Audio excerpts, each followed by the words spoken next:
What springs to mind when I say Stoke-on-Trent? Stoke City. Spitfire. Ronald Bennett. Oatcakes. Port Vale. Pottery industry. Pottery, the pot banks, the pot that make the pottery, they make the cups and saucers. So not vampires then? No, definitely no for vampires. No. No. Not that I've heard of, no. No. In 1972, a real vampire incident happened at this very house, deep in the heart of Stoke-on-Trent.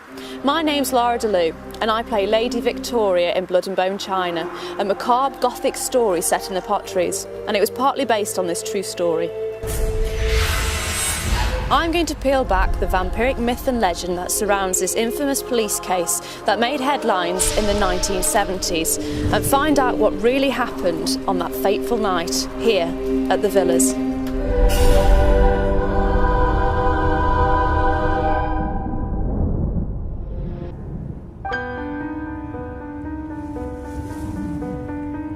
I grew up in Stoke-on-Trent, but it was only when I did my role in Blood and Bone China that I realised there was a world beyond imagination. Stoke is actually a hub of paranormal activity, folklore and unexplained events.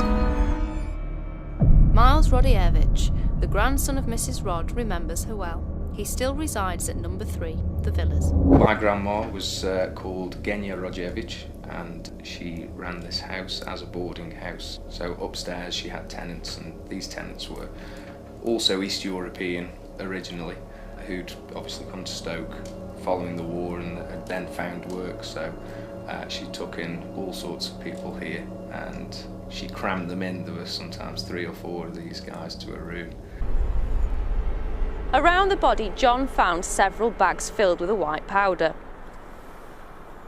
It turned out to be salt. What the reason was for this at the time, I had no idea. I walked over to the window. Outside, just outside on the flat roof, just beneath the window, I found a washing bowl, upturned, but under the washing bowl was a piece of human excrement, which had pieces of garlic clove stuffed into it. He turned his room into a shrine. Crucifixes around the room, bags of salt, excrement, and all sorts of lovely things, you know. What would be the reason for garlic and salt? Mrs. Rod, she explained to me that Mr. Mikakura believed in vampires. John was ordered to do a thorough investigation on the unexplained death. He went to Burslem Library and checked out any book on vampires he could find in order to help his investigation.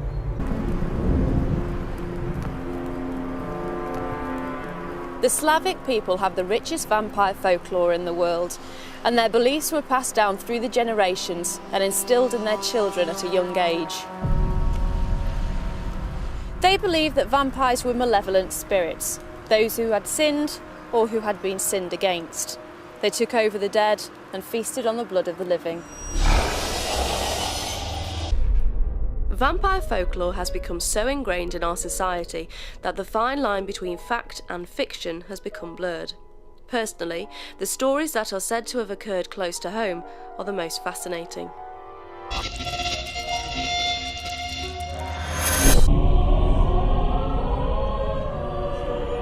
Fear makes us do strange things, but what caused Mr. Mikakura's obsession with vampires?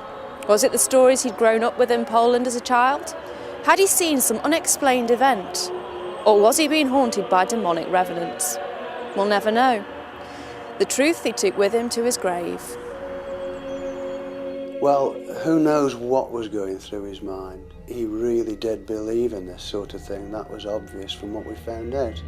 He was a very frightened, lonely man, and it was a tragic end, and it may well have been that he saw something or imagined something that made things just that little bit worse than it was and tipped him over the edge.